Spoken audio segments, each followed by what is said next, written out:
네, 뉴스 속 경제 이슈를 심층 분석하고 최신 고용 동향을 살피는 고용브리핑 365 시간입니다. 오늘도 역시 박상률 기자와 함께하겠습니다. 안녕하세요. 예, 안녕하십니까. 네, 자 오늘은 어떤 이슈 가져오셨는지 궁금한데요.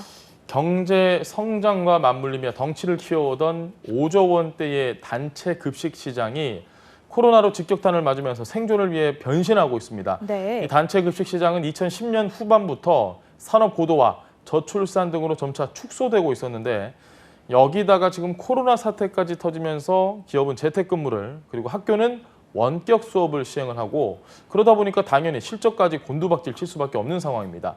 결국 급식업체들은 돌파구를 마련하고자 다양한 방법들을 시도를 하고 있는데 오늘 이슈픽에서 짚어보겠습니다. 네, 말씀하신 내용이 딱 맞는 것 같은데 학교도 그렇고 심지어 직장인들의 점심 풍경마저도 달라지고 있잖아요.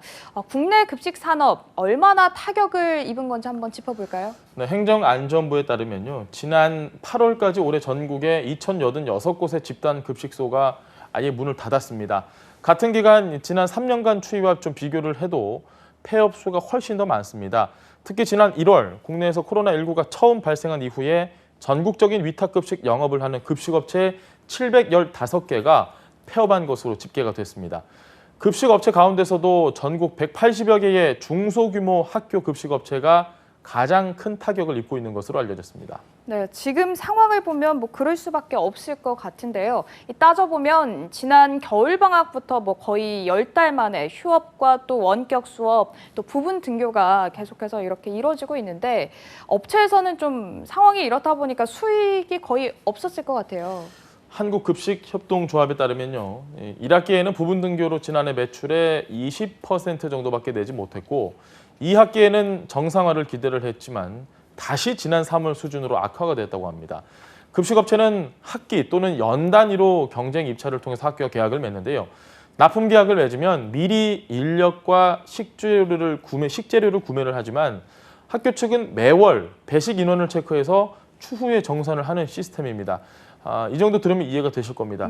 등교 지연으로 급식이 중단 또는 축소가 되면 추가되는 인건비나 재료 재고 등의 부담은 고스란히 급식업체가 떠안게 되는 겁니다. 급식에만 매달려 있는 중소업체들은 더 이상 버티기가 어려운 게 현실입니다. 네, 사실 이 급식업체가 어렵다라는 이야기는 여기에 이제 식자재를 공급해오던 업체들 역시 쉽지 않은 상황이다 이런 얘기가 될 것 같은데 실제로 좀 어떤가요? 맞습니다. 그래서 지금 정부는 지난 4월 학교 급식 중단으로 어려움에 처한 농가 지원에 나서기도 했습니다. 급식 중단으로 쓰지 않은 예산 3,683억 원을 투입을 해서 학생 500만 명을 대상으로 농산물 꾸러미 지원 사업을 한 건데요. 학교 급식 등에 납품하는 농작물을 재배하는 친환경 농가 피해가 일파만파로 커졌기 때문입니다. 가공식품에 비해서 상대적으로 저장성이 낮은 탓에 소비가 뒤따르지 않으면 작물을 그대로 폐기해야 할 수밖에 없기 때문입니다. 네, 이제는 다행히 뭐 학사 일정이 정상화된 곳들이 많은데 그럼 앞으로 좀 중소급식 업체들이 숨통을 틔울 수 있을까? 여기에 대해서는 어떻게 보세요? 업체들은 상황이 마찬가지라고 호소를 합니다. 치르지 못한 식자재 대금이 이미 산더미처럼 불어난 데다 인건비 그리고 고정 운영비 등을 더 이상은 감당할 수 없기 때문인데 직원들을 해고하는 것 아니면 뭐 폐업하는 것 말고는 선택의 여지가 없다는 겁니다. 때문에 정부의 지원이 절실하다는 게 중소급식업체들의 하소연입니다. 이런 가운데 일부 급식업체들은 급식 방식 다양화에 나서서 눈길을 끌고 있습니다. 네, 저희가 지금 짚어보고 있는 이 급식 산업 역시 코로나19 이후에 달라질 수밖에 없는 생존 환경에 놓인 건데요. 좀 변화가 필요할 것 같습니다. 어떤 변화를 좀 꾀하고 있나요? 급식업계는 매출 하락을 만회하기 위해서 비대면 문화에 맞춰 급식 방식 다양화에 나섰습니다. 코로나로 인해서 거리 두기가 일상화하면서 급식업체에서도 기존 테이크아웃 도시락이 더 다양해진 건데요.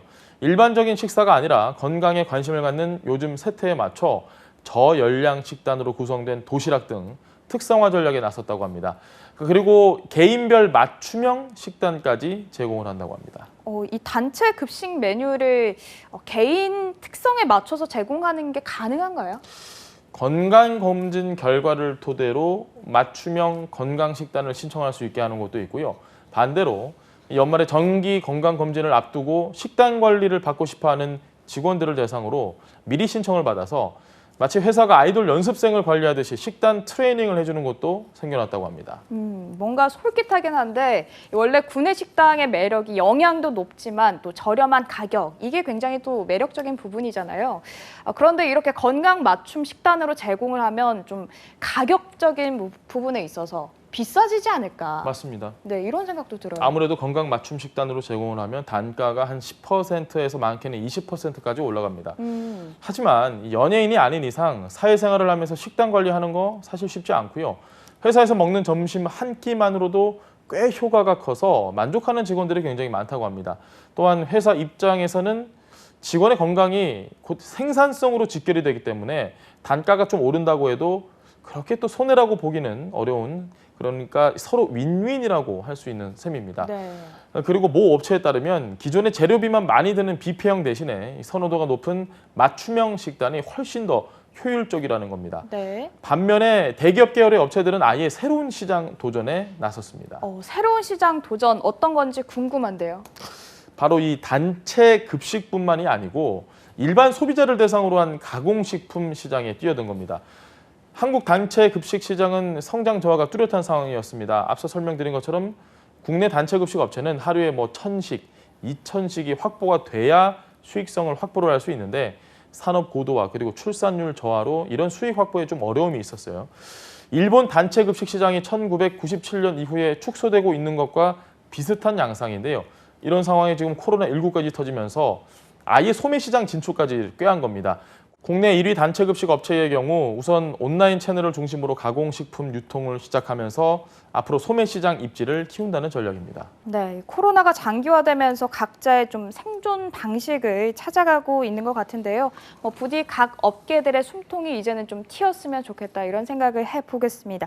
자, 다음은 유용한 경제 용어만을 쏙쏙 골라 소개하는 뉴워드 시간이죠. 자, 오늘 어떤 단어인가요? 네, 오늘의 단어는 할메니어를 골라봤습니다. 네. 식혜, 흑임자, 순댓국처럼 굉장히 좀 예스러운 우리 고유의 음식에 푹 빠진 이른바 할매 입맛을 가진 밀레니얼 세대가 늘어나면서 할머니와 밀레니얼을 합친 신조어가 탄생한 겁니다. 네, 할메니얼 어떤 음식인지 궁금한데 이게 그 뉴트로 열풍과 좀 관련이 있다, 이렇게 봐도 될까요? 맞습니다. 이 옛 향수를 자극하는 영화, 드라마, 패션 등의 콘텐츠가 꾸준히 나오면서 많은 사람들에게 인기를 끌었는데요.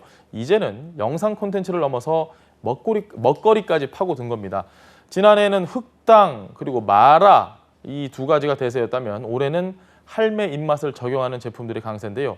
뉴트로 열풍과 건강을 중시하는 소비 문화가 겹치면서 흑임자, 미숫가루, 쑥, 인절미 등 전통적인 식재료를 현대적인 감성에 맞게 재해석한 할매 입맛 먹거리에 밀레니얼 세대들이 열광하고 있는 겁니다. 최근에 이런 할메니얼 마케팅에 나선 한 기업은 흑임자, 인절미 같은 다양한 아이스크림을 출시한 이후에 연간 매출이 350억대로 껑충 뛰었다고 합니다. 네, 이 할매 입맛은 흑임자, 미숫가루 이런 거였군요. 네, 알겠습니다. 그렇습니다. 네, 코로나19 직격탄으로 이제 급식업체뿐만 아니라 식자재 납품에 맞춰서 학교 한 해 농사를 지어온 농가들도 고통이 아주 큰 상황이라고 합니다. 당장의 어려움 해결도 중요하겠지만요, 코로나19 이후에 급격하게 달라진 시장 상황의 대비책이 필요한 시점인 것 같습니다. 자, 오늘도 박상률 기자와 함께했습니다. 고맙습니다. 네, 감사합니다. 네, 지금까지 고용브리핑 365였습니다.